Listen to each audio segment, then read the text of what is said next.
What is going on, everybody? Welcome back to The Hype, MojoBreak.com's live hobby talk show. We've got a lot of stuff to talk about today. You can see the topics on the screen that we're going to go over. We're going to name our giveaway winner from last week, who's going to get a box of Tier 1 on the house. We're also going to have a new giveaway this week, so stay tuned for that. I'm joined by Dan and Conrad. What's going on, fellas? What up? Whoa, whoa, whoa, whoa, whoa. So, Dan, you got a shirt on that says, "What about me?" And I'd like you to tell the fine folks that are watching I have no idea what you're talking about. What about me? What about me? I got to stand up and do. See? What about me? So, are you saying that we're forgetting about you? I think we are. Do you want to change this show to Dan Hype? I think my voice needs to be heard. There's just not enough me. So you've officially joined the entitlements, the group. Yeah. Well, I figured I'm right on the cusp of the millennials. Okay. So before I was like the get off my lawn guy. Now it's a what about me guy. Okay. So the whole world is gonna have to revolve around my emotions and my needs. Well, you should have been there yesterday. I went to 7-Eleven to get an energy drink to work late last night. Free Slurpee, 7-Eleven. Yeah, figure that out. Actually, figure that out. It was also free Chick-fil-A sandwich yesterday. Wow, they just rain it on 7-Eleven. So you basically could have walked around and had a Slurpee and a chicken sandwich for free. For free. That's pretty entitled. But I should get two though. I went in. I should get double Slurpee, double chicken sandwich. Yeah, what about you? It's only fair. Yeah. That you should be taken care of doubly, more than anybody else, because it's all about you. But I was going to say, I went in, and on the door it said, no more free Slurpees. They ran out of the free cups. So that would be perfect scenario for you to come in there. You know, they also have a free Slurpee day that you can bring in whatever you want to fill it up. Like, you could bring in like a 5-gallon, like a 5-gallon bucket. That's not real. That is real. No. That is real. You person? You can bring in whatever you want. It's fill up whatever bucket you got. No. Yes. That's not true. Dude, I think it's on. Yes. You're lying to people. No, people are going to pull up with a truck that has like. I think they limit the size, but I think it's up to like a gallon. But I think you can get a gallon. You may have to pay for it. You could probably die from a gallon of Slurpee. Shit. No. Well, so it was the topic of last week's episode. Panini finally responded at 9 o'clock Pacific on Friday night after doing some due diligence with Dak himself. So they issued the statements about Dak and the whole auto pen gate. So if you haven't heard of this, which I'm sure you all have heard of this, more times than you actually need to hear about it. But if you haven't heard about it, there's been some auto pen cards, meaning machine signed cards that were signed apparently by Dak. But so Panini had to issue a statement on this. So I'll read this. Panini America executives and quarterback Dak Prescott met on Thursday to investigate in detail a limited quantity of Prescott autograph trading cards that were issued as redemptions for Panini America's 2016 NFL Prism trading card product. Last week, after being contacted by an autograph authenticator and following an internal quality control process, Panini America officials determined that a small quantity of Prescott autographs received for 2016 Prisms may not be authentic. So Small. So they go on to throw out the number. I think 167 are unaccounted for. You can read the whole thing on PaniniAmerica.net to find out what actually they released. I'm going to bore you by reading this whole thing so you can read it for yourself. Hopefully you can read. I just learned last year, and I don't know if Dan knows how to read, but I went ahead and read it for you guys. But basically, that's what it's saying is Dak Prescott had no knowledge of how some of his cards have machine-made autographs. Now, I mean, how do you respond to this? What are your thoughts on that, Dan? He didn't know, bro. Well, obviously, I think he was in the know. I think that's a cop-out. I mean, can we agree? He knew what he was going to do. Somebody told him, like, hey, you need to do these autographs. Is it cool if we do it this way? And he's like, whatever. Like, just make it happen. I don't want to have to deal with it. Panini coming in and rewarding him with a contract is a little, I mean, it is what it is. It's their business. They can do whatever they want. That in my opinion, is stupid. He signed his initial contract. I know he probably feels like he needs to get more money than he's getting, but work that out on your next contract. Fulfill your previous obligations, and then go back to the negotiation table and say, hey, I want X amount of dollars for my autos, or you guys kind of, shortchanged me on my last contract, so make up for it on the next one. Well, yeah, I'm pretty sure they didn't really get angry at Dak. I think it was the ball was still, no pun intended, in Dak's court in that meeting, regardless of the situation that happened. So that kind of leads me to what the rest of the sports world. So let's take out the hobby and go with the rest of the sports world. That's kind of the statement that everybody's saying. Cowboys Dak Prescott using AutoPen isn't the end of the world. And what sucks for the hobby is that people don't understand how much cards are worth and how much people are invested in it. And that falls back on the marketing with these companies, is that if people knew how much they were worth, then there would be a bigger deal. But it's such a small segment, it just doesn't matter to most sports fans. And this was actually a funny thing from Deadspin. At least 167 real human people actually still collect football cards. So that's the general consensus to anybody outside of the hobby that just follows sports. It's like they remember cards from the 80s. They don't understand that people make investments in this. People collect these cards. They go up in value because they're limited. They remember like a Jose Canseco Donruss 89 card is what most people think of cards. So is that the card that people think of the most? That's it right there, the one. Yep, that's the iconic card right there. I mean, go back to that Jose. Well, how can you not like that Jose Canseco card? It's just a beautiful design.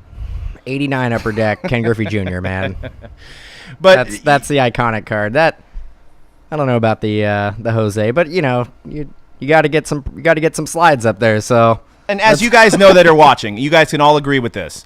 You go to a party, you go out with your friends or your family that are similar age, and you try to tell them what you collect or what you do for a hobby, and it's like talking to a wall because they don't understand it, and you can't use as many words to explain it. You're like, hey, you got an hour for me to explain? So we'll pretend like I'm Doug. I've had this conversation. I'm myself. And you're just a guy who hasn't seen me since high school. So right? You're going to be Doug. I'm going to be Doug. And I'm going to be somebody else. You're going to be somebody from Joe Schmo from high school. Could I be Dan Anderson from high school? Yes, but you're not part of Mojo Break. You have no idea. So okay. I'm setting the stage here. Okay. So you basically, you see me in a party and you're like, what do you do? What do you do? Oh, I have an e-commerce website. Oh, like what? Like porno? No, I wish. No, I sell. I'm sorry, but I sell. I know this is a family show, but when you say e-commerce website or any type of website, that's what you think of first? I think people think of the porn industry. Not Amazon? No. But you don't look. I mean, no offense, you don't look like the guy who owns Amazon. Oh well. Yeah. But you may be a guy who owns a porn site. So okay, well. So back into the skit here. I sell sports cards. Like Ferraris? No. Like baseball cards. And we joke about that because that happens literally it's happened 5 or 6 times. Every time I bring up, what do? Oh, I sell sports cards. And it's like, oh, like Ferraris and like sports car. And I'm like, no, not cars, cards. The next comment out of their mouth is, ooh, like really? These people still do that? Yeah. And then they kind of like feel bad for you.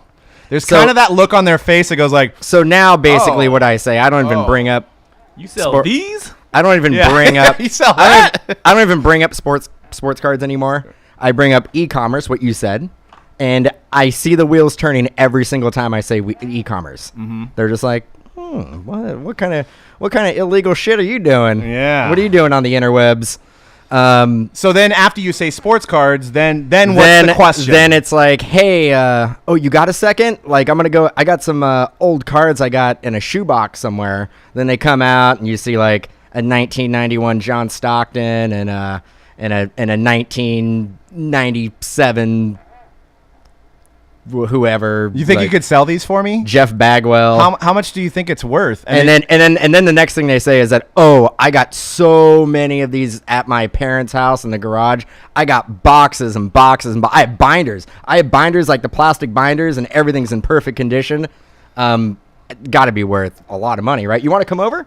And then And then I go, yeah, they're probably not worth anything, and no, I don't want to come But then over. when you say they're not worth anything, I think they're like, this guy just wants to make money on me. Like, he wants to just give me $10 for my cards that I think they're 20 years old. They've 30 years old. They've got to be worth millions. They got to be. They got to. Somebody told me I was going to be able to retire with the sports card collection. So then I go like this, and I go, oh, well, the sports cards have been, they've changed a little bit. They have like autographs on them now, and I go through because I have pictures all over my phone from Mojo Break. Oh no. I got pictures all over my phone from Mojo Break, and I'm basically showing them photos of cards, and they're just like, oh. And I think in the back of their mind they're probably like, dork. But hey, that's our hobby, but they don't understand it. So the point I was trying to make, circle back around to Dak, was the NFLPA did not care about Panini in this instance. They basically said, we're not stepping in. And I've heard this rumbling over the internet that the NFLPA stepped in, and instead of saying, hey, Panini, we know that Dak wronged you, and we're going to make this right, and we're going to fine him, or we're going to do something, they're like, who cares about you guys? You guys need to figure it out. You and Dak need to figure it out. We're not stepping in because this is too small of a niche to matter. And I'm not saying that I love this hobby, and there's a lot, and that's it's good the way that it is. But I'm just saying to the overall sports the sports community, it doesn't really matter. So, and you see that on blogs, the people that aren't associated with sports cards on the Dak Penn situation. Nobody cared. They're like, well, whatever. It happens all the time. It's like, it's normal. It happens all the time. It's normal. It happens. Big deal. People don't realize that some of these Dak cards can sell for like 10 grand. And if they had 10 grand ripped out of their pocket, it would be a big deal. It would be. It's hard for people to put themselves in the shoes of collectors. Gets back to the entitlement. What about me? What about me? So I wanted to get into some more auto pen stuff, which I think in this, you know what, I'm just speaking because these guys are entertainers. This is Florida Georgia Line. This is Brian Kelly's autograph that looks like it's auto pen, allegedly, because they're all the same. There's also other records that they have out that look like they're auto pen. So Florida Georgia Line probably doesn't sign autographs, and they do auto pen. They probably didn't know. And that goes back. I don't think Panini knew about it either. It's Florida Georgia Line. Look at those guys. You're a country buff, right? Yeah. You're hip. Well, I like all music. You're hip to a new modern country. Country's probably not my favorite, but I do listen to it. Yeah, you love it. Which one is that Luke Bryan? Well, in a bathroom. We'll get into that. Oh man, which one is Brian Kelly? Is it Brian Kelly? The short-haired guy is Brian Kelly, I believe. And the other guy is no, one's Florida and one's Georgia, bro. But one of them's like Tyler. Is it Tyler? Brian Kelly and Which one is Line? Yeah, the guy in the middle. That's Luke Bryan. So they did get a hold of Florida Georgia Line on the record, and they asked them about the auto pen situation, and they said, "This is how we roll." That's what they said. Oh shit. Yep. Dead airways. Oh man. I wasn't even prepared for that. So yeah, that's how they roll, man. They just sign auto pen stuff. So that's how they roll. I like how it keeps on going back to that picture. That's good. Alabama on the jukebox, baby. Right there. That to me, that looks like real country music right there. It is. Yeah, who's the line? Doug says, and C-Rad said that as well. So yeah, auto pen is behind us. We won't be talking about it in probably next week. It'll be old news, but it definitely, to summarize it took the hobby and the sports world by storm for a couple days. Very little does this hobby get put on the map from something like that, and it put it on the map for about 4 to 5 days. So, but what Panini should have done is use that to market other stuff. Because now you could use it. Hey, they could have came out with a statement and said, these autographs are worth $3,500, so we want to make sure we take care of our customers. If that gets put in print, then you may get the average Joe going like, what do you mean? $3,500? Let me look this up. I think they could have spun it. I think there's a legality with talking about secondary market price. So I don't think they can actually come out and say, hey, yeah, by the way, like these cards are worth like $4,000 and you can get them in a $6 pack of Prism or something like that. I don't think they can actually come out and say that. So, it's secondary market. It's not like Panini puts the price tag. I mean, they could put they could have linked up a card that's on eBay and then whatever. They've done that in the past. Yeah, I mean, you could definitely do that. They could have got underneath this and spun it But they can't and made spin, people they more can't aware. spin it and say, "Hey, go out and buy a box, and you're getting a $4,000 card." They can't spin it that way. But they've got some intelligent people working there, some college-educated gentlemen that could have figured out some nice words to say to allude to the fact that these things are very, very valuable. Because I guarantee you, any of these Cowboy fans that are doing blogs that are just trying to back up Dak probably think the autograph's worth like $50, maybe. Back up Dak. Back up Dak. Back up Dak. And before we get into this little thing that I wanted to talk about, we actually purchased one of those Dak prisms. I was looking for it. It's somewhere. I was looking for it. You can tell. No, it's can tell. it's a little shaky. I was actually gonna pull it out and put it up to the camera and show it off, but the shop swallowed it, and it's never to be seen again. So actually paid $350, I think, for it. For something that's, if you can't turn it back in to get that sticker. I actually bought it because I wanted to talk about it and physically show it on the show, and it shows you how prepared I am because I couldn't even find it. So you just burned $350. Just burnt, well, $350 of your dollars. That's my dollars too. Yeah, it's your dollars. Actually, I like to think it's all Conrad's dollars. Maybe that make me feel better. What? Sorry, Conrad. That was your bonus. Oh. Yeah, so what I was going to say, so what the solution is they're going to take back the prisms, and they since they've signed Dak to an extension, they're going to put a sticker on the back that differentiates the ones that came out to the new ones. Kind of like the Kobe sticker, right? Kind of like a Kobe sticker.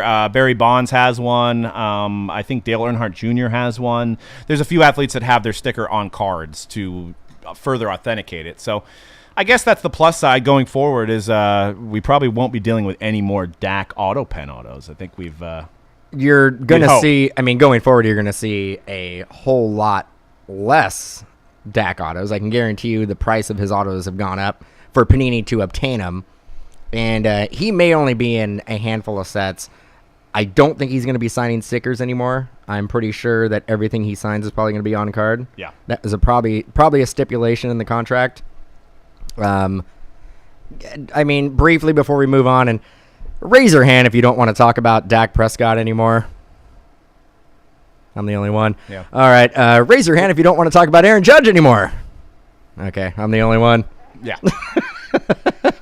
But I guess we got to do what we got to do. That's like saying, let's not talk about football. Let's not talk about football. Let's not talk about baseball anymore, guys. It's not football season. So Let's talk about the hobby is year-round, 24/7. Okay, but jeez, 24/7. But yeah, I mean, before we close it out, Panini's statement that they made, they did make a statement. Yeah, they came out, they made a statement. Could it have been? I think everybody wanted to see more of a statement where somebody took the fault for it. Like, somebody was like, sorry, our bad. Yeah. Or somebody... You're saying that everybody wanted to see a fault being... Everybody wanted to see some type of, like I'm sorry. Like, where was the... Like, Panini could have came out and said, look, this happened. Even though we didn't sign the cards and we didn't know that they were going to be auto-pinned, we should have done a better job with quality control. Just a little like, we're sorry. Like, we're going to make an effort to make sure this doesn't happen again. Yeah. But, I mean, one thing, if you kind of read between the lines here, if Panini was at fault here, then that this wouldn't have came out this way. So Panini had to take a back seat by not saying it was Dak's fault. Because the powers that be. No, I get that. I mean, they don't want to throw a partner under the bus. I understand that. And plus, they throw a player under the bus. Being a player is like a fraternity. There's going to be other players who are going to get pissed off about that and go, you know what? We're not going to sign for you anymore. Like, what you pay us is not worth me sitting down and doing it. So I'm not. I get it. You can't piss off the player. But I think what I want to. But you basically coming out and saying, hey, like, it happened. Don't blame Dak. Don't blame, like, you're gonna hold on to that relationship. You don't want to piss off the NFLPA. I get that. But at least you can put some of the blame on your own shoulders and say, look, we should have done more of a quality control situation and made sure that these did not go out. And you're not even taking the blame by saying that, but you're taking part of the blame. Right. Yeah, it's always good to take the blame. I think people see that you're more human that way. Yeah. But I wanted to make a quick statement. I know people are going to call me crazy on this. My prediction, Carson Wentz will have a better year than Dak next year. 100%. No. Yep. No. The line. Statistically. The Cowboy line. They're going to figure Dak out. They're going to figure him out, huh? Figure him out. So I will make some kind of side bet. I don't know what it's going to be worth, but I will say, I'm not talking about wins and losses, that Carson Wentz's numbers, his QBR, will be higher than Dak's next year. It's QB rating. Yes. No. All right. You're flat wrong. We'll figure it out. Maybe I'll have to wear that shirt of yours or something. Dude, it's a medium. Well, that's what I'm saying. It might be funny. Damn right. Fat guy in a little shirt. You want to wear it right now? No. That would be awkward TV or streaming. So get into the next segment. We're on the topic of trending stuff that's trending currently. Our $70 break is trending. It's a $70 NFL football break. As you could tell, I kind of wasn't expecting that. Shows you how prepared I am. But it is trending because spots are selling. So there's a $70 football break breaking this Friday. It's insane. There's tons of skunks and bounty prizes and stuff like that. Flawless. You can see a video of one of our older Boom Paloozas that we do. It's years and years of product. It's a lot of excitement, hours of entertainment. The possibilities are endless. So, yeah. Right there. Look at that. Aaron Rodgers, A.A. Rod. Right there. Beautiful on-card auto from an old product, 2011 5-star. Sick product. I'm actually hearing. I was hearing. Yeah, I think you had the volume on over there. That was crazy. I know. I was like, did we figure something out? So it's on the website, breaks Friday at 4 Pacific. And there's a little early bird bonus. If you buy it early, you're going to get entered in to win a free honors box. So for the first 16 to purchase. And I think there's still a few of those left. But yeah, so check out our $70 break. Now we're into trending. It's funny, I set this up and I completely forgot the order. So I wanted to talk about the Home Run Derby and the All-Star Game. What did you think about the All-Star Game? Was the All-Star Game fun? Does anybody watch that anymore? MLB All-Star Game? Honestly, I watched, I was like in and out. I was watching bits and pieces of it. You came in today and you were talking about how the All-Star Game was unwatchable. I actually thought it was a pretty good game. It was what, 2-1? 2-1. Extra innings. Some killer pitching, extra innings. I mean, that was it wasn't bad. I mean, it was entertaining. It was just as entertaining as it has been in the past. C-Rad, you catch the All-Star Game at all? Oh, you were here, so you didn't get to watch it. I was here. I was watching people talk about it in the chat room. Were people hyped up watching the All-Star Game? In the chat? No. But we need the chirping of the crickets, I think. So that just shows me nobody was watching it. There was no comments in the chat.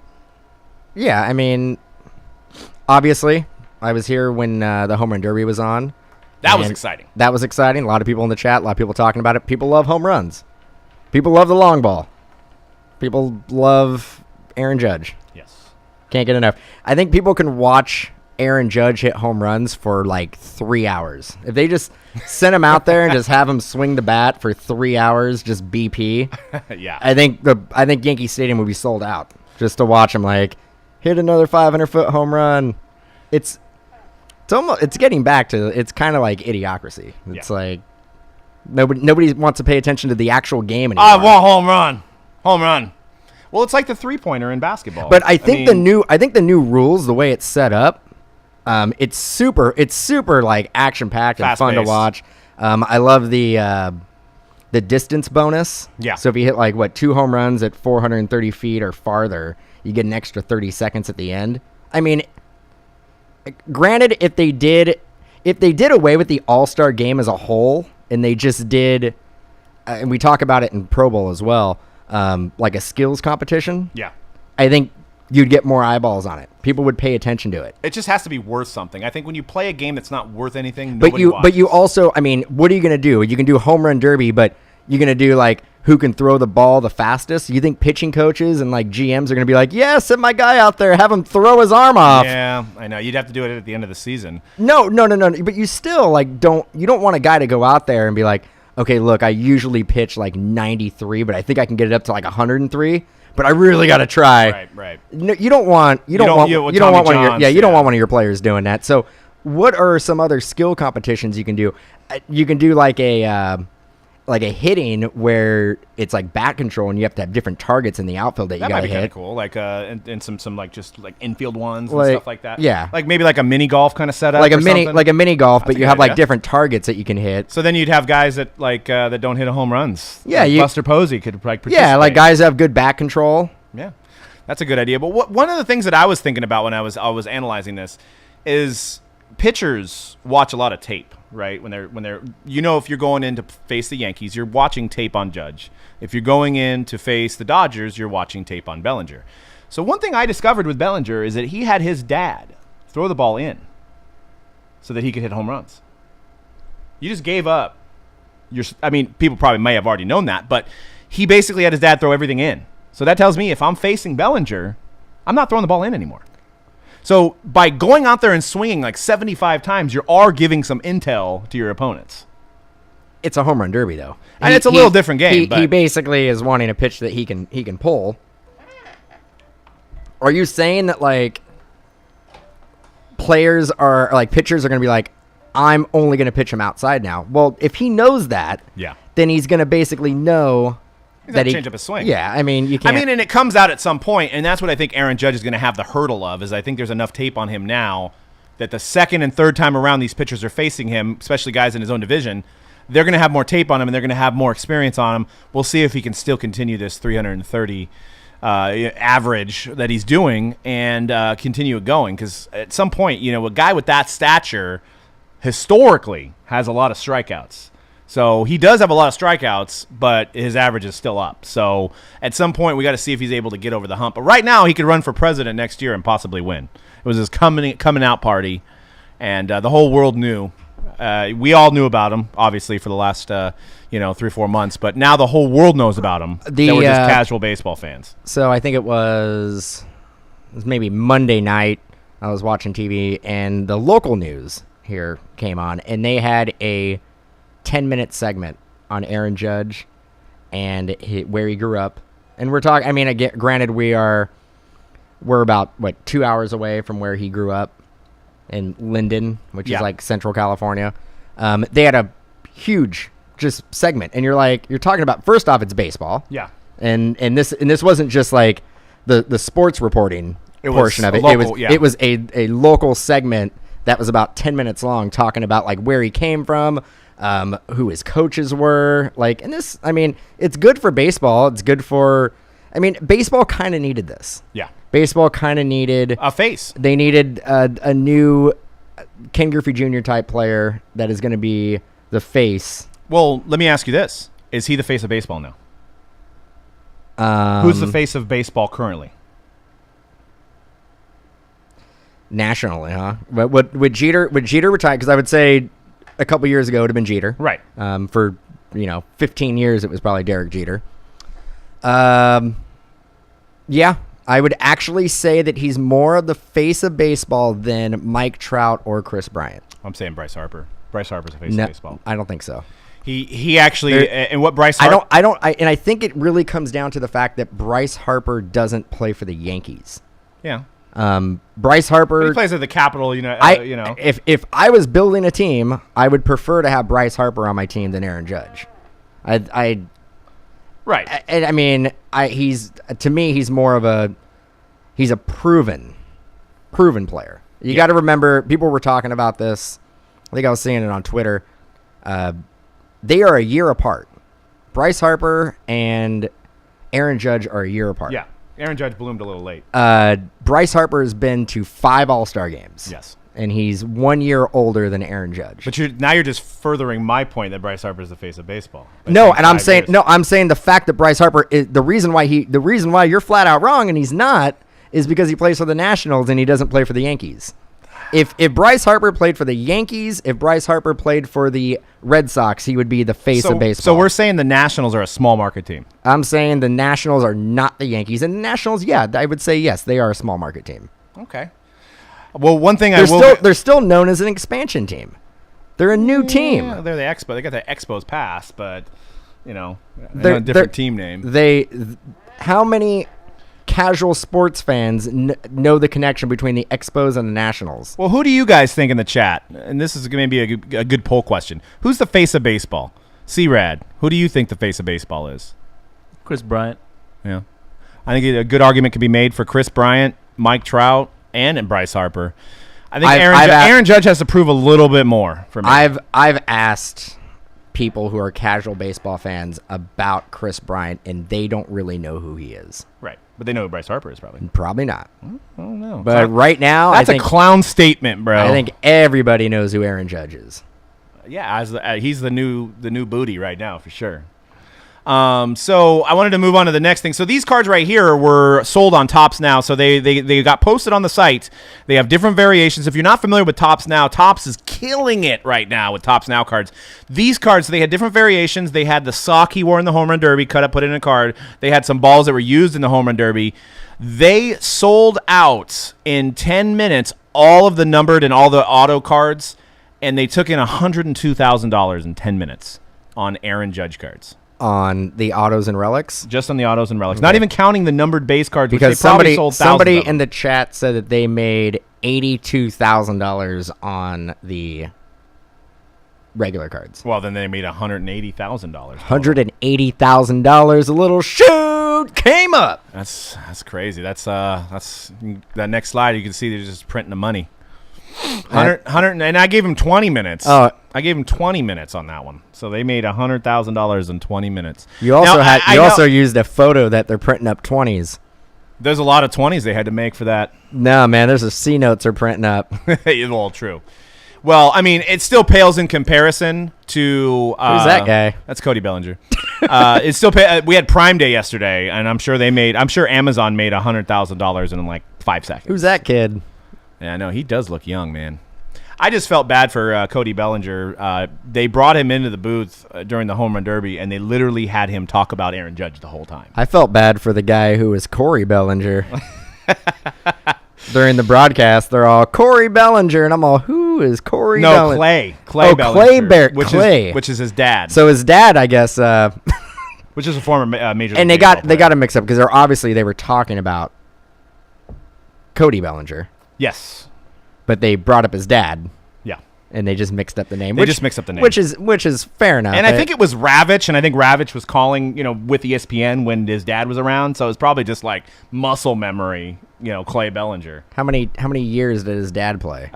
He played like 5. He didn't come up till he was 30, and he was playing in 99. So he's like a Brian Dallimore. Pretty much. Remember Brian Dallimore? I don't. That's just third baseman for the Giants. He was brought up career minor leaguer.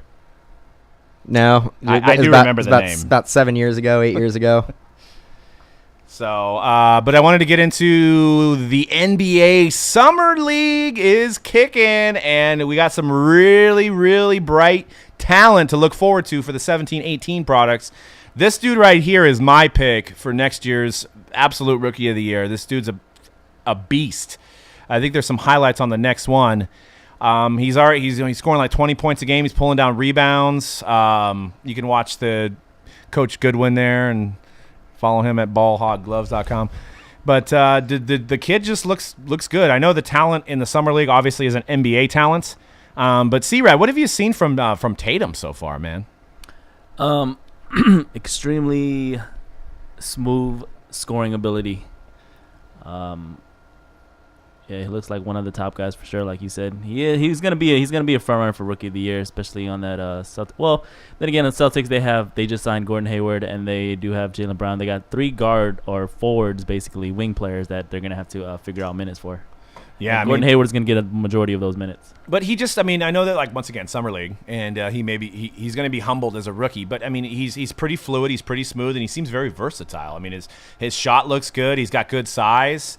And I know this is mainly a superstition, my next statement I'm going to make, but his mom was at the draft with him. His single mom raised. They're taking some of his money and they're giving it to single mothers. If you think about prior NBA picks like Durant and Curry, Draymond Green, even LeBron, their moms play very prominent roles in their career and they're on camera and talking about their sons. So this seems like a situation where he's going to fit right in with that clientele there with, the single mom situation. Yeah, so, he has a good story. Had to work hard for what he's gotten. You know what I mean? Came from nothing, and those are stories we hear time and time again, and turn into success stories, really. So So. Yep, the kid can score the basket. That's why they went with him instead of Josh Jackson, because they have a Josh Jackson type player already in Jaylen Brown. How's his defense? I mean, all rookies. I've heard it's a little suspect. All rookies' defense is suspect. Even LeBron had suspect defense coming in the league. Yeah. So I mean, and that's something you learn. I think you can move. Get with the pro game. It's a little different from the college game. So I mean, but the Celtics, there's gonna be a change in the guard. I mean, you think LeBron's almost 100% gone from Cleveland next year. So if he goes to the Lakers, which is probably where he's gonna go, you've got the Celtics. They're the number one team, and this guy's just gonna ascend. Jaylen Brown's probably gonna ascend. You may see some buzz on Hayward's cards just because he's on the Celtics now. So the Celtics are going to be probably a good team for top in the East for like 5 years. Once LeBron kind of moves to the side and goes to LA. So another obviously, I think this is the second show we've talked about this gentleman, Lonzo Ball. Had a couple bad games, had a couple good games so far. I was talking to my buddy Ryan Teddards, and he compares him a lot to Jason Kidd. I think that was Fair comparison? That was kind of the comparison during the draft. Yeah. Jason Kidd came into the league and he wasn't a prominent scorer. He wasn't really a good shooter. He needed to work on it. I think Ball's going to have to work on his shooting as well. But the passing's there. I mean, he's going to be able to run that offense. The ball's going to be in his hands, so he's probably going to have turnovers. I'm a little concerned with in the pro game. Yeah. I think his first couple years he's going to have to take care of the ball, not turn it over as much, but yeah. We'll see. I mean, the Lakers, I think, are fair to say a couple years away from really putting it together. Yeah, but like I said, I think LeBron's already alluded to going to LA. So unless they're where are you hearing this? You got LeBron on the old text. I do. Is he Is he hitting you up? That's my prediction. I have a personal theory that I think. You know LeBron too.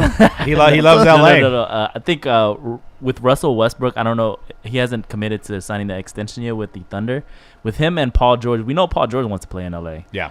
With him and Paul George becoming free agents next year, I have a theory that they're both gonna leave Oklahoma City for LA at the same time. Be like, hey man, I could see that because Westbrook is a UCLA kid, so. Yep. And then that might be enough for LeBron to be like, hey, it looks kind of sunny over there in Los Angeles. Yeah, and then you got these kids to fill in. Lonzo could be the star. I mean, if he becomes a starter, becomes a Jason Kidd addition to these guys. I mean, the reason why I think LeBron James has a house in L.A., these guys, when they get towards the end of their career, they gravitate towards East or West Coast so they can have a future in the NBA. I get that, but there's a lot of players out. LeBron probably has a lot of houses in a lot of different areas. Well, yeah. But, he goes. I don't think he has a house in Ohio, and then he's like a house in L.A., and that's it. Do you think he has one in Toronto? Do you think he has one in Utah? Probably not Utah. Philadelphia? Maybe Philly. maybe New York. Definitely Miami. Well, yeah, he's got one there. He's got a little beach house, but that's a coast, so he's going to be moving to the West Coast. And I think he can get out scot-free from Cleveland if he goes through his contract. He won him a championship. He's not going to have any jerseys being burned anymore. Yeah, he will. It's an easy transition to go to the Lakers for him next year after this year. He can't have a stupid show where he comes out and says, I'm taking my talents to Showtime. That was good TV. No, that was terrible. If it wasn't LeBron James and he wasn't so damn good, that would have ruined his career. Yeah. Well, I wanted to talk about this kid. This kid's been lighting it up. I think he's averaging about 29 points. He probably has a house in Utah. Probably does. Donovan Mitchell, 13th overall pick for the Jazz. He's just been absolutely killing it so far. So, obviously, it's early. There's only been 5 games so far. He's obviously smaller gentleman, but, you could get if you invest in this guy in the card game, it could be a really low investment out of the gate. They don't have Hayward there anymore, so he has a good chance of getting some playing time. So I just wanted to pick somebody kind of completely off the radar. I mean, he's on the Summer League radar right now, but coming into the Summer League, this guy wasn't talked about. So this might be a guy that can develop into something. He seems to be a good facilitator. He seems to be amazing on defense. Now, I know defense doesn't sell cards, but he had 7 or 8 steals or something in one of these games, and they were ridiculous steals. So, 38 points, 8 steals, and 16 trips to the free throw line against the Grizzlies. Yeah. Wait, how many points? 38. 38 points? Yep. Now, I mean, you got Schlubby Schlub out there playing on the other team. Dude, I'm pretty sure all those guys out there are way better than us. So yeah, keep in mind it's easy to get excited over how these kids play in summer league. It is just summer league. A lot of these guys they're playing against and playing with are not even going to make it into the league. they're still good players, but though. I test. You can see that a lot of these this draft class is pretty loaded, like most have predicted. And now you got people coming out saying, is it going to be as deep as the 03 and 04 draft? And this draft definitely has the possibility of getting there. I think since we've been breaking since 2010, I think, and I can't really. The 12-13 rookie class, you can't really count because it was a double rookie class and you had 60 rookies as opposed to 30. Now, I know there was more talent overall, but it was harder to hit these guys because there were so many rookies in the products. It was fun, and they made a lot of them. It was fun. So I'm saying this one's going to be the best one in the last 7 years, this rookie class, just with the talent, with the availability of these guys playing. Markelle Fultz really hasn't even played any games yet. He could be an impact right away for his overall pick. All right, I'm going to go out on a limb. I'm going to say it's going to be better than the 13 rookie class. And wow, and you can put that in the bank. Wow, yeah, safe pick there. So hey, today is the day of. Did you also go out on a limb and pick the Warriors to win the finals last year? Yeah, and today and next year too, you're gonna go out on a limb and put the Warriors to win the finals. Today is my safe day, and because I think we're gonna talk about something else later, and I'm gonna go straight to the safe pick. Okay, all right. Because dude, it's. What about me? What about me? Well, Walmart is becoming the new hobby shop for people because there's just two ridiculous products that have created lines. That's just for sports cards. That's guys. not correct. That's just for sports cards. You can see all those people. That is a picture of the DMV. No, that's actually a Black Friday line, but they're just waiting in line to get these exclusives. These mega boxes, correct me if I'm wrong, guys, because I haven't even been able to see one in the store. These originally sold for, I think, $20. So this is retail only. If we could zoom in, I know we can't. It says $14.99. Oh, $14.99. Damn. All right, I'm going right now. We're out.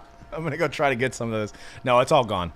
But, yes, and the reason why is this gentleman here, Shohei Ohtani, who is the Japanese Babe Ruth. This is a unnumbered card. They're rare to pull because I think they're only in the exclusive Mojo pack, which I know we should get some credit for that. We should get some credit for that. I need my check from Topps. But this is obviously it's a black label, but that went for $1,600 with bids. This guy's in Japan still. He has not signed with any MLB team. This kid, he's 23 years old. He is claimed to be, and I know this is hype, but it goes along right with the show. He is the most truest two-way player anybody's ever seen. So the guy pitches 99 consistently. He's actually thrown the fastest for any Japanese pitcher, and he's an extremely talented hitter. So this could take the hobby by storm. He's going to sign with somebody after this year. He's going somewhere next year. So this guy's way hyped up. Now he may become the next Dice K, and he may become even Yu Darvish kind of went down the tubes too. But what do you do with a player like that? I don't know. That's the thing. Is he going to be a pitcher? What do you do? You have him pitch every he pitches every fifth day. He starts, and then the 4 days in between, he's just out there in the outfield. Well, what about putting him in as he could pitch like a reliever. He could be playing right field, and he comes in and he pitches a couple innings, because you can do that as long as you're playing the game.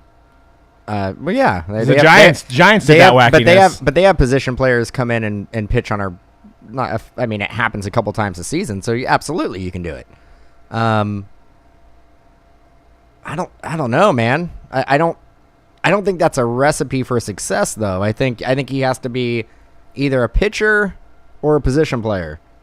You can't be both. I think you can. No, you can't. You can't. The league's always evolving, and this is something that's never been done since Babe Ruth. I don't think baseball's ever evolving. Are you, dude? Are you high again?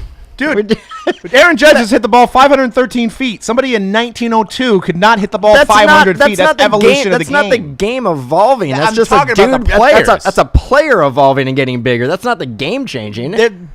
People could never be born that way back then. So the game is forever evolving, which means with the evolution of the game, there could be somebody who could pitch and hit. So we're making players in a in like a factory now? Like we're breeding bigger, stronger, faster players to hit home runs? Yeah. And that's evolving the game. Evolving the game. Juice, Dude, baby. hippie lettuce, bro. I'm telling you, dude. I wouldn't be surprised. We're going to revisit all these things as, next year. And we'll be like, dude, Doug was right. Evolving the game is like literally changing the way it's played. Well, you are, because you have a guy that can hit and pitch at the same time. He can hit. No, it's impossible to hit and pitch at the same He's time. going to throw it to himself. It's like Bugs Bunny from that old cartoon. I'm telling you, dude. But it's crazy. I mean, $1,600 on a base card. So, and then you got Bowman Platinum that came out, I think, on the 5th. It hasn't gone up quite yet, but as much as the mega boxes. But those are already, people are selling those for $103, and they were $70 retail. So there's people making money on just selling sealed retail wax. Also, I mean, which is crazy. Can you name a player who has come from Japan recently, who is highly touted, who played in the majors, who's panned out to be one of the best players in the league? Ichiro. The only one. The only one. The only one, right? Tanaka's How still about doing good. Shinjo? Remember, that guy was supposed to be just a beast of a player. Maybe Matsui? Matsui was good. And then we're done, right? Yeah, So if one of those guys can pitch, is that changing the game? it is. Because now he can pitch now. Yep. Oh God. And then 5 years from now, then there's going to be a pitcher that can pitch with both hands This and show needs hit. to be changed to Doug buys into the hype. I do. That's what drives our whole industry, man. You got to have hype. So, but the NBA, I think we're going to be we're going to have a reoccurring segment, hype or hope, on this year's upcoming rookie class. I wanted to briefly touch on Excalibur that came out last week. It's all about the kabooms. What was your opinion, C-Rad? Tom Selleck. C-Rad, what did you think about Excalibur? Overall, pretty nice looking product. Too many base cards compared to last year, though. Yeah, I gotta. These are the kabooms that they've came out with. You can see there's not a whole lot changed. Are you going to talk about the evolution of the kaboom? I could. Forever changing. Forever changing the evolution of the kaboom. The one on the far right looks hilarious. Look at that Kobe, dude. Yeah, it looks like his feet are gonna touch his head somehow. It's very flexible. That's a real artistic impression right there. Yeah, I think I might have drawn that. Might have been me. But those are the K-Stits, and I mean, those go for straight cash, homie. Yeah, I think the Kobe's are going for like 200. I thought the product was good in terms of autographs. It had some good vets and things like that. I really, really, really think Panini needs to hire some new designers. I think we need to throw out some new designs of just maybe pay old upper deck guys more for basketball. I mean, it's just some of the designs work, but a lot of them don't. I think we just need some new blood up in that piece. Maybe hire a 22-year-old kid coming out of college, or hire a former upper deck graphic designer that did cards. How for about Exquisite. I like the Crusade subset. I think it's how about bringing back Crusade as a brand, and maybe getting rid of Excalibur. I thought Excalibur is Crusade. It no, is. I mean it is, but the inserts, there used to be Crusade. Right. I think 2012, 13, and then it had 13, 14. Yeah. The base cards to me look extremely bland, but the inserts are cool, like the subsets of Squire and all that stuff. I mean, solid. A lot of variations, a lot of color. Yeah. Again, it's not real hit based. I don't think I think everybody puts so much value on autographs. You pulled some better autographs than I did. Mm-hmm. I pulled a lot of the same guys. There was a lot of Pascal Siakam, which I know is a rookie and he needs to be in there, and I get it. But I saw a lot more dupes than I would want to see. Right. That's funny. I didn't see any Pascal Siakam in the 20 I box. pulled got 'em all. I pulled them all. So he said, what about me? And you got all of them. What about me? Give me some Pascal Siakam. Well, I just think that, I don't know. You got your products that do well with base, like Prism. You got Select. I just think if you come out with anything else, you just make it about the inserts and the hits, and then you just don't make that much base. It's just too much base. That's Colin McGuire. We won the Facebook contest for a free box of Tier 1. So congratulations. Congrats, Colin. Woo! So contact us, and we'll go ahead and get that out to you guys. Our contest for this week is going to involve you out there, downloading our Mojo Break app either on your iOS or your Apple is iOS, or your Android device. I know most of you don't have the Android, so you that have the iOS, you can get that, and it's in the Android market as well. So it's going to be under the app exclusives. There's going to be some way for you to win something. So make sure the app is free. It doesn't cost anything. Just you can go right in there right now on your phone and download it up. And there'll be a way for you. And there's nothing on there right now, but in an hour there'll be a way for you to win something. So that was a tough go at like trying to get people to download the app. Like it is absolutely available on the Android market. Like you were really trying to sell that it's not, but it is. It's there. It's there. Doug he's a tree hugging iPhone hippie loving dude. Absolutely. So he hates. You want to see my? He hates Android or anything that's not Apple. Yeah. I think he has Apple boxers on right now. I think I may do. iBoxer. I may do it. I'm hooked up. He loves it. But yeah, I mean it's available for Android and Apple. I mean Android is the adult phone and Fisher Price is the Apple Fisher Price iPhone. It's my first iPhone, my first phone. No. Yeah. No. Sorry everybody who loves sales. Apple. Whatever.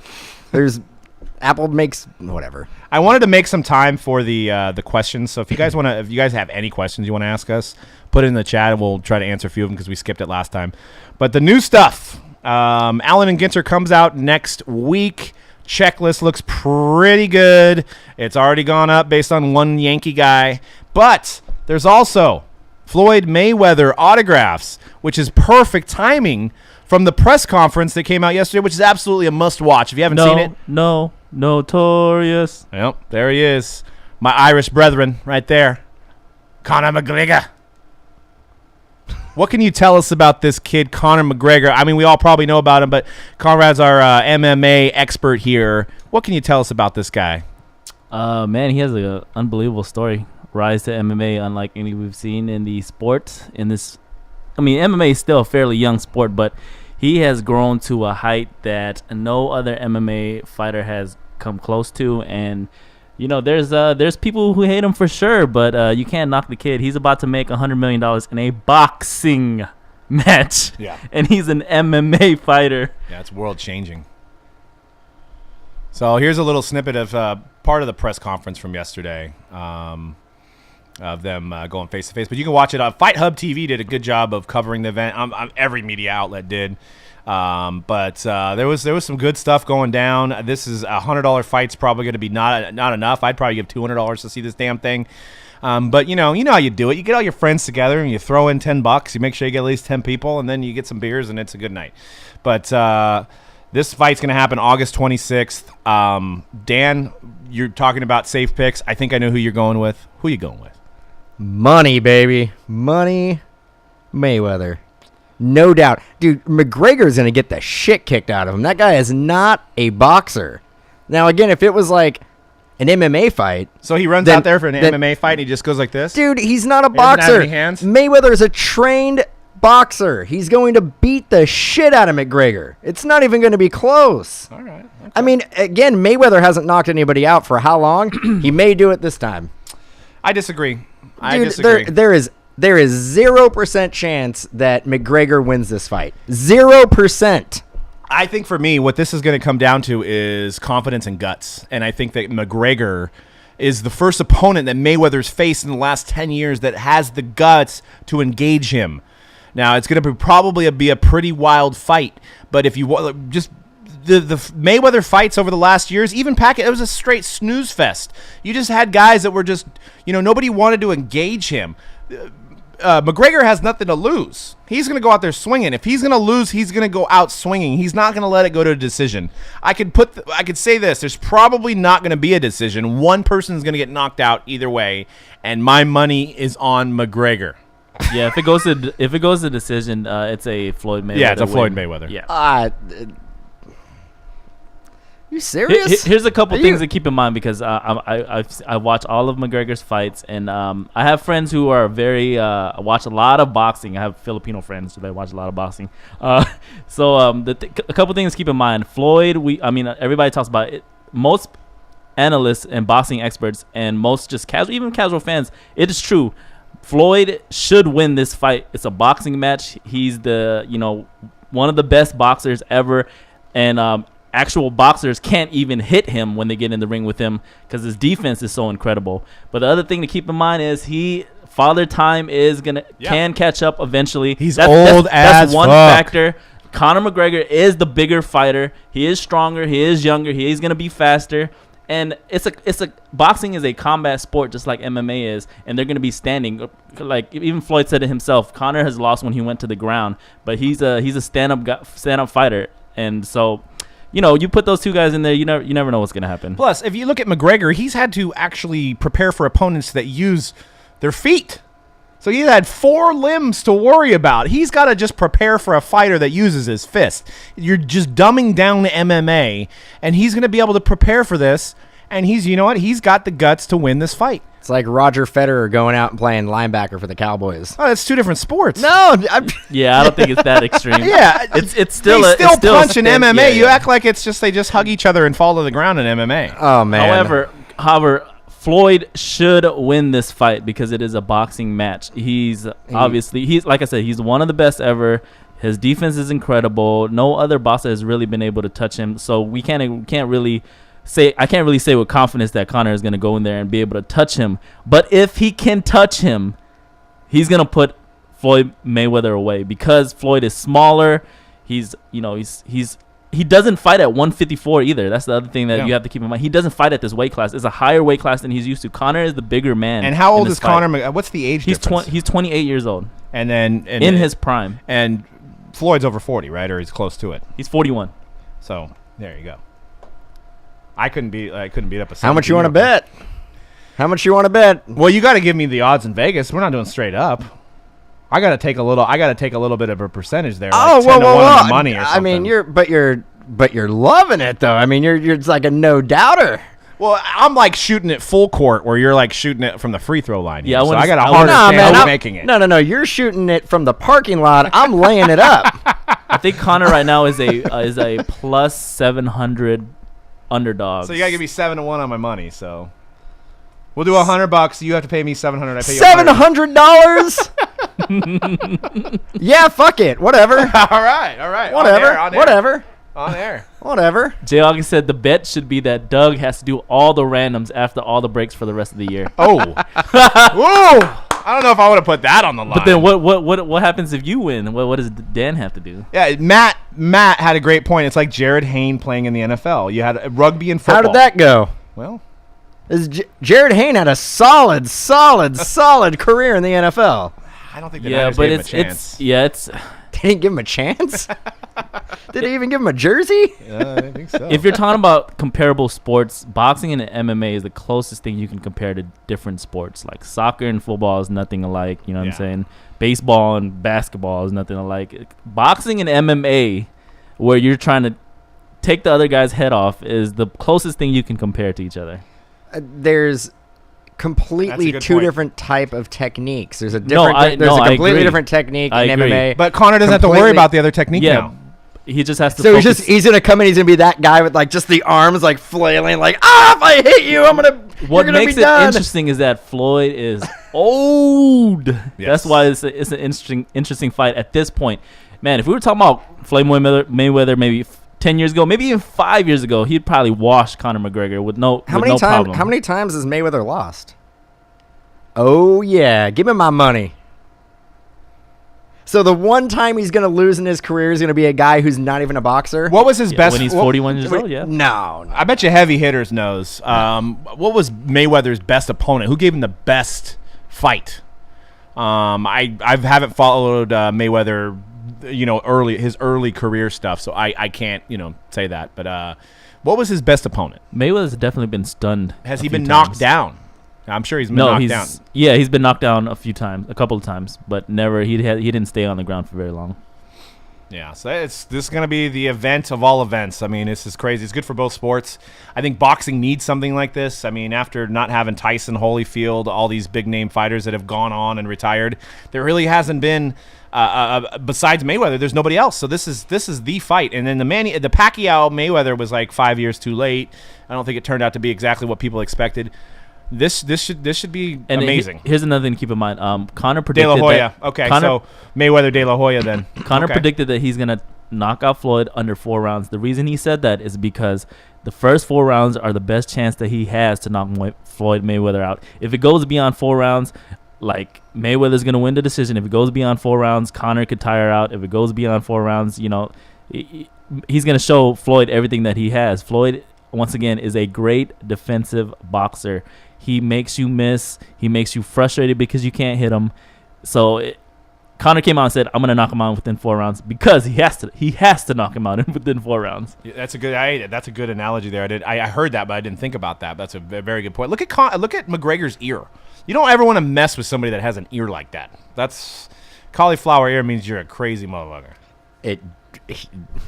He's not going to be on. Well, he's not going to use the. I mean, again, if it was MMA, it wouldn't even be close. McGregor may kill Mayweather. So maybe we need to watch De La Hoya's fight with Mayweather, which is probably available on YouTube. Yeah, somewhere. yesterday too. Floyd was like, Madonna.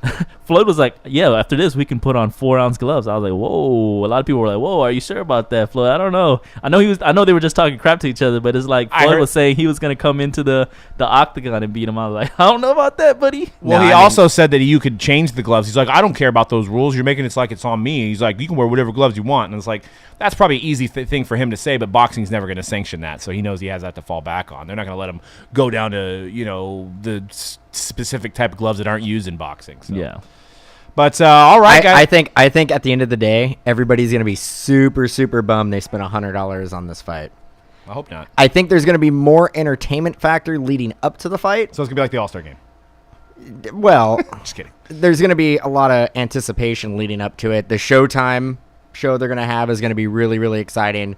But I think at the end of the day, people are going to be bummed that it was such a weak fight. Like they usually, all the high profile fights always never seem to live up to the expectations. Yep. It's too much. It's too many. Too much hype. Well, I was going over the Ginter checklist, and we're going to end the show off on this. There's a guy that's signing for Ginter that's the beer mile champion. Woo! So this is the real thing. They drink a beer. And these are pro athletes. I mean, this is I'm going to get into this sport, and then they run.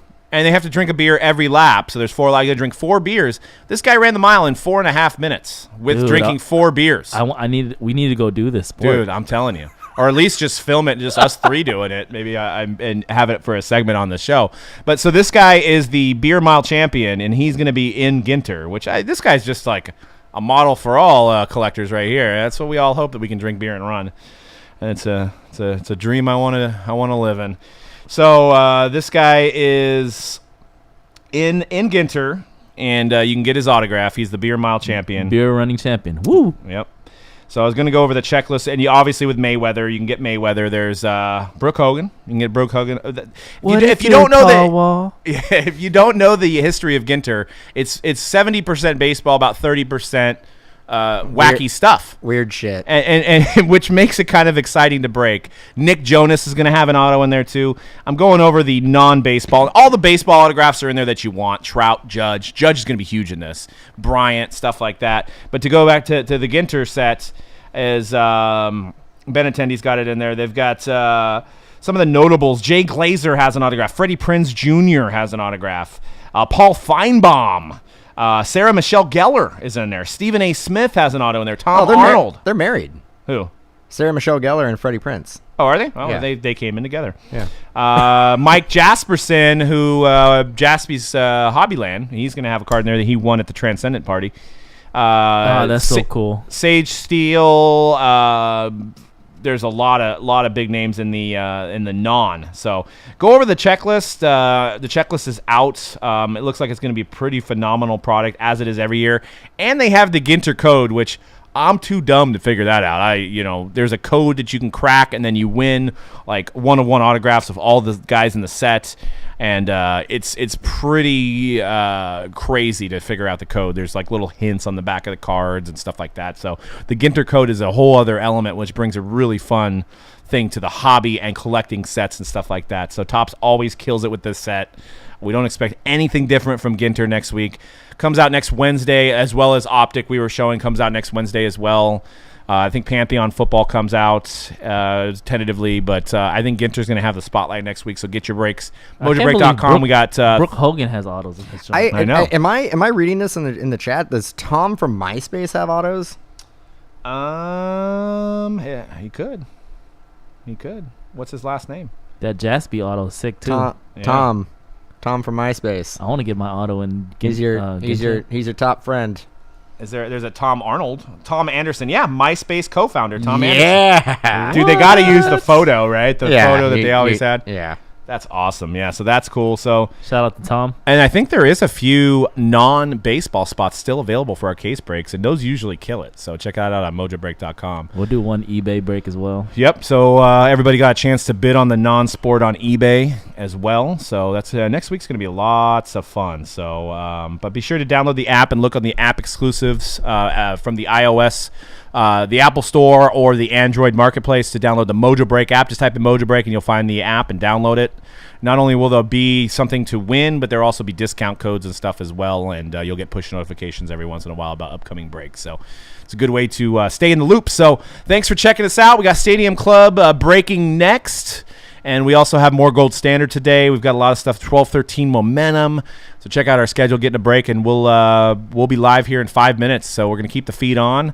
We're going to close down the shop here and get into the live breaks for the day. Peace out. What it do, Paul Wall?